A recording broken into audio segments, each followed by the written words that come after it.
Alright, ladies and gentlemen, welcome back to another video on this channel. Today we have another tier list video. Today we're ranking every single Premier League club's holding midfielder, number 6, defensive midfielder, CDM if you want to use that absolutely vile term. But yeah, we're ranking every single Premier League club's holding midfielder from best to worst, and yeah, I guess we'll just get straight into it without much more chat. Alright, so first and foremost we will do the usual as we like to do in these tier lists at the very start, which is of course go through the tiers we're going to be ranking these players in. First of all we have world class for obviously the elite of the elite in this department. Next one down we have also very class for ones that are also very class. Then we have quality. Then we have the next one down for ones that are the next one down, pretty self-explanatory. And bottom of the list we have the worst, but still decent, because overall I don't want to be too harsh on any of these midfielders because I actually think that there's not any bad players in this list. And to be fair, I think the quality of players, personnel-wise, not only just holding midfielders in the Premier League right now, I actually think is really high. So yeah, I don't want to be doing any midfielders a disservice by putting them in a category that says like, you know, not good enough or rubbish or whatever. So I've gone with a bit of leeway and put the worst but still decent as a bit of consolation for being in the bottom tier. So yeah, let's get into it. Starting off with Thomas Partey, he's going straight in world class. I think Thomas Partey is simply put a world class holding midfielder. 48.6 carries per 90 he averages, which shows how comfortable he is in possession, which obviously is a massive necessity in this Arsenal team who do like to play on the front foot. I think in terms of his importance to this Arsenal team, he's right up there in terms of his importance to his team that he plays for in comparison to the rest of the midfielders in this list as well. His defensive output is obviously really good, which, you know, you probably need as a holding midfielder, I think it's fair to say. But yeah, I think Thomas Partey is world class, and that's why I'm putting him in that world class category. Now, Boubacar Kamara, or Boubacar Kamara, or however you want to pronounce it, but regardless of the pronunciation, he's going in quality. I do rate Kamara, and obviously being very young has a lot of potential to improve in this Villa team. He hasn't had the best of starts to life at Aston Villa so far this season, but I think the main reason why, especially at the start of the season, was because of, you know, the lack of form under Steven Gerrard for pretty much all the players really. He looks promising in terms of his ability to carry the ball and also his defensive output as well, and to be fair, I'm not really going to say too much in Kamara. I just think that the fact he was a free transfer and the fact that he is so young, I think he has a lot of potential to improve. I think he might do in this Aston Villa team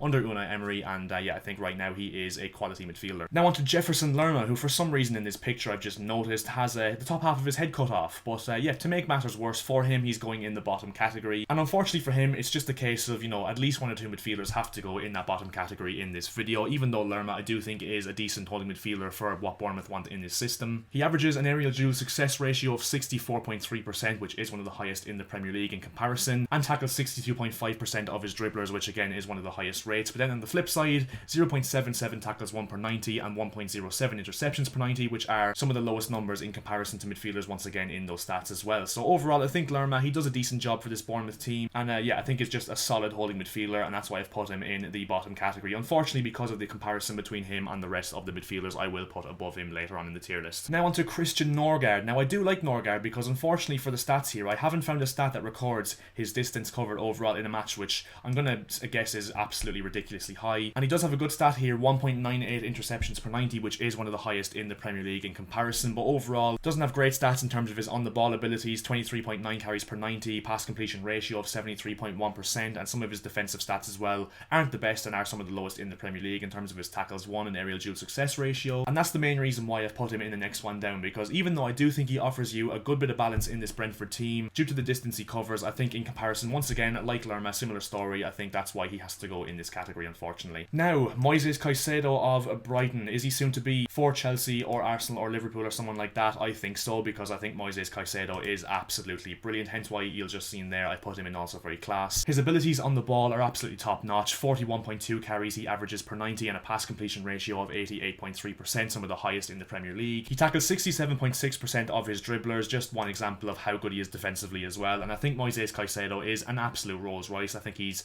definitely got potential to be world class, especially given the fact he is only 20 years of age, and you're looking at 70 or 80 million upwards for, you know, someone to buy him off Brighton, which I think would be worth it in terms of how good he is now and the potential he does possess as well. So yeah, Caicedo, he's going in also very class with potential to be in world class alongside Partey. I really like Moises Caicedo. Now, Chelsea's a bit of a weird one because Kante, you'd say, is probably our, you know, most defensive minded midfielder, but he's only played 2 games this season and I wouldn't class him as a natural number 6. We did sell Jorginho, who was playing that number 6 role for us, so the only player that I have left to really go in this tier list is Denis Zakaria, hence why I won't talk about him for too much, but he's going in quality. Offers you a good pass completion ratio, the exact same as Moises Caicedo of 88.3%, and overall I think obviously he's going to have less of a sample rate in terms of his stats overall in comparison to the rest of these midfielders, given how little football he's played for Chelsea in the Premier League this season, but from the eye test, from what I can see as a Chelsea fan, I think he's been pretty decent, to be fair. Probably shouldn't go in also very class, but I think I would be doing him a disservice in putting him any lower than quality, so that's why he is there. Now, Sheikh Doucouré. I like Sheikh Doucouré, and he is going in quality. Very much an old school holding midfielder in my opinion, based on his stats especially as well. 1.82 tackles 1 per 90, but then on the flip side 25.3 carries per 90. An aerial duel success ratio of 48.4%, which is pretty low as well. But overall I think Caicedo is a very good ball winner, and yeah, I think offers you good traits in this Palace midfield. Covers a lot of ground as well, which is exactly what Vieira wants in this team. And yeah, has been a very good signing from Lens in Ligue 1 for Crystal Palace last summer. So yeah, I think Doucouré does belong in the quality category next to Kamara and next to Dennis Zakaria. Now, Idrissa Gana Gueye, he is going in the next one down, because I think I'm doing him a little bit of a disservice here, because especially given how good he was, you know, when he left Everton for PSG in I think 2019 I want to say. And look, he does still put up some very good stats in terms of his interceptions per 90, 1.99, just under 2 interceptions he wins per 90. He only tackles though 43.8% of his dribblers, and his aerial duel success ratio is 50%, which are two of the lowest numbers in the Premier League in comparison in those stats. But yeah, he does cover a lot of ground like I said, and I do think he is quite a decent midfielder, just solid in this list, and hence why I've put him in the next one down next to Christian Norgard, unfortunately for him. Now, João Palhinha, he is going in also very class next to Caicedo, because although his abilities on the ball are somewhat questionable, pass completion ratio of 81.4%, which is one of the lowest for his position in the Premier League, and 21.1 carries is the lowest by any midfielder in this Premier League list. But I just have to put him as one of the best holding midfielders in this tier list, because yeah, 64.1% of his aerial duels won,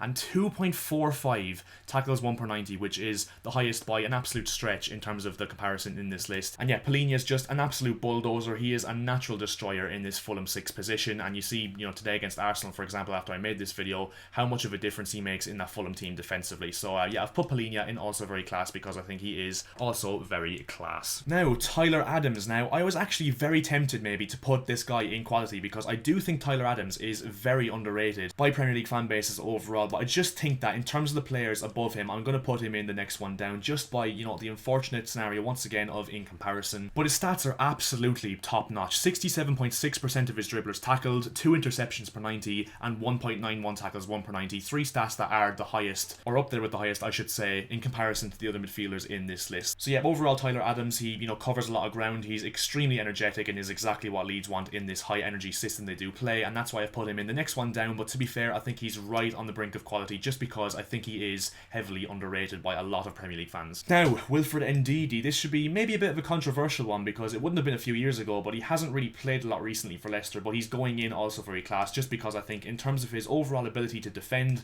I think he's absolutely top notch. And the stats show that 2.13 tackles 1 per 90, 1.57 interceptions per 90. Could be better in his aerial duel success ratio, 41.7%, and only tackles 34.6% of his dribblers. But overall, I think Ndidi, in terms of his ability to win the ball back, I don't think there's many better in the Premier League. I think he's very similar to João Palhinha in that sense, and yeah, I think is a little bit better on the ball in possession than João Palhinha is as well. So yeah, Ndidi's going in also very class, and yeah, I think he is a very good holding midfielder for what Leicester want in this team. Now on to Fabinho. Now obviously he's not having the best of seasons overall, and the stats will show that in a minute, but I'm still putting Fabinho in world class. If he has another poor season next season, then maybe I drop him down to also very class, but I'm not going to be reactionary. 88.3% pass completion ratio, the same as Moises Caicedo and Dennis Zakaria. Only 1.12 tackles 1 per 90 this season, 37.1% of his dribblers tackled, and 1.18 interceptions per 90, which are 3 of the lowest stats in comparison. But I think overall, like I said, Fabinho, I think he's been absolutely world class for Liverpool ever since he signed, and for that reason I'm still going to keep him in the world class category and give him the benefit of the doubt. Now on to Rodri. No questions asked, he's going in the worst. I'm only messing. He's going in world class. I'm sure none of you even, you know, fell for that, to be honest, because Rodri is, in my opinion, the best holding midfielder in the world in terms of just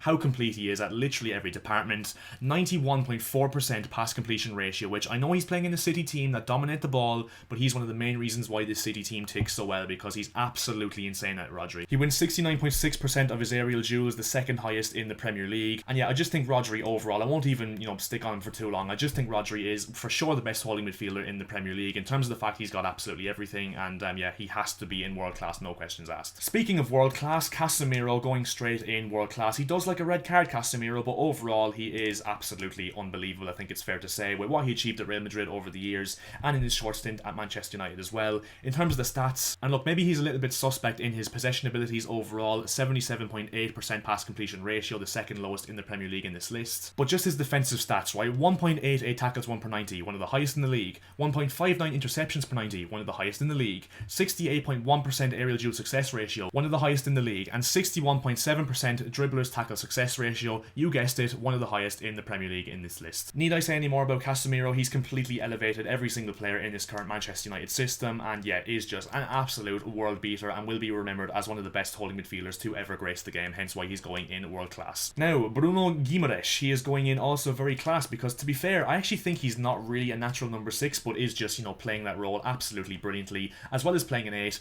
and a 10 in this Newcastle system all at once. He's that good. And maybe, look, he's in world class in a year or two time, but I think right now I'm going to put him in also very class and, you know, give him a little bit of time to improve into that world class midfielder. 42.8 carries he averages per 90, which is the third highest in this list, and overall you don't even need the stats to see that Bruno Guimaraes is absolutely brilliant in his possession, and off the ball as well offers you a lot of energy, a lot of tenacity, and a lot of defensive output in this Newcastle team as well, being that anchor in the midfield. And yeah, Bruno Guimaraes has been an absolute stalwart in this Newcastle team ever since he joined from Lyon last January, and that's why he's going in also very class, with potential, like Caicedo maybe, to go into world class at some point in the near future. Nottingham Forest is a weird one like Chelsea because they don't really play with a holding midfielder, so I've gone with the one that, you know, naturally plays the deepest and does the most defensive work, which is Aurel Mangala, hence why I'm putting him in the bottom category, simply because I think it's even unfair for the other midfielders, given the fact that Mangala isn't really a natural 6, like I said. He's more of a box-to-box midfielder. He does cover a lot of ground in this Forest system, which is exactly what Steve Cooper wants of him, but only 1.01 tackles 1 per 90, 24.7 carries per 90, which I will give him the benefit of doubt for, because of course this Forest team isn't set up for midfielders to carry the ball necessarily, and a pass completion ratio of 79.9%, which is the third lowest in the Premier League in this list. But overall, I'm not going to talk about Mangala for too long, just because I don't want to be unfair on the guy, because he's, you know, out of his depth in this list really. That's why he's going alongside Lerma, just to even out this tier list in the bottom category, but still a good player, I will admit. Now, Romeo Lavia, one that has, you know, been rated by a lot of Premier League fans, and I do think he has a lot of potential to be absolutely a brilliant Romeo Lavia, but so far I think I'm going to put him in the next one down, because although he's having a very good season for Southampton this season and is a very good holding midfielder up and coming, I don't think he's the finished article by any stretch of imagination at this moment in time, Lavia, which is fair enough, to be fair, because I'm fairly sure he's, you know, in his late teen years, if not 20 years of age. I think he's like 18 or 19 to be fair, so he has got a lot of time to improve. And even still, I'm talking like he isn't an absolutely brilliant holding midfielder at this Premier League level. I am being harsh on him and putting him in the next one down, because maybe a lot of people thought I'd put him in quality, maybe even some people would put him in also very class. But yeah, just for now, as I said, I'm going to put him in the next one down with a lot of potential, and he probably will be very much higher in this tier list the next time I do record this video in the future. So yeah, Lavia is going in the next one down, maybe controversially. Now, Pierre-Emile Højbjerg of Tottenham going in also very class. I think he's just a very sturdy holding midfielder, covers a lot of ground. I think he's probably top 3 if not top 5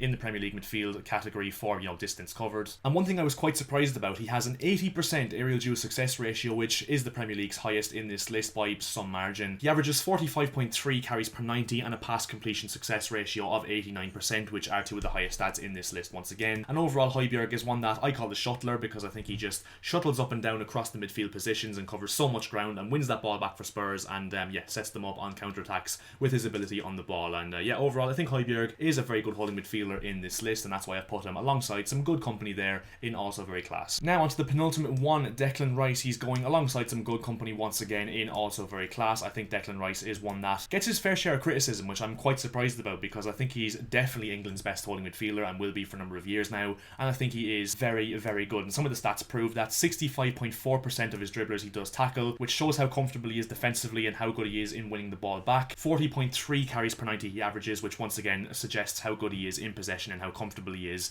on the ball for West Ham. He is a leader as well, has captained West Ham at such a young age, at the age of 23, and yeah, I think has potential to improve and probably will join someone like Arsenal in the summer or Chelsea, and I think will be an absolutely brilliant signing for either of those teams, no matter what the price tag is. And yeah, I think Declan Rice is one that I really rate, and that's why I put him in also very class. And now finally, to complete the tier list, we're completing the quality category with Ruben Neves. And to be fair to Ruben Neves, he doesn't really do most of the defensive output in this midfield, because Mario Lemina is actually the one that does most of the defensive work in this Wolves team. But Neves is naturally a number 6, and in terms of his on-the-ball abilities, he is obviously much better than Mario Lemina. He is very young. I think Ruben Neves is one that does go under the radar a little bit as well, and think actually possesses similar stats to Rodri, and actually think that he would have done a decent job in a team like Man City or Arsenal, where he gets a little bit more license in possession and doesn't have to be as strenuous in his defensive actions, due to the fact that obviously Wolves don't tend to really dominate the ball for the most part in their games. But yeah, Ruben Neves completes this tier list. I put him in quality, maybe a little bit harsh because I could put him in also very class, and to be fair, on the brink of also very class as well, but I just feel like there's way too many players in that list, and I think Neves is one of the ones that I would have dropped from Also Very Class if I did put him into it and had to, you know, narrow it down. So yeah, that completes the tier list. So yeah, that is the final tier list. As you can see on your screen, I'm sure a lot of you guys will disagree with a few of them, especially Lavia. I just feel like a few of you will disagree with Lavia. If you had to change one player in this tier list, whether it's bringing a player up a tier or bringing a player down a tier, let me know which decision you would make down in the comment section below. I'm really interested to see what you guys think about that one. And yeah, what tier list should I do next on the channel? Let me know in the comment section below. I'm looking forward to doing another one of these tier lists, so yeah, let me know which one you want me to do. And yeah, leave a like on the video if you did enjoy it. Would be massively appreciated. Also, if you could subscribe to the channel as well. We are closing in on 2,000 subscribers, so every single one of you that hits that subscribe button will be an absolute legend in helping me get there as soon as possible. And yeah, I'll see you guys in my next video, and yeah, chat to you later.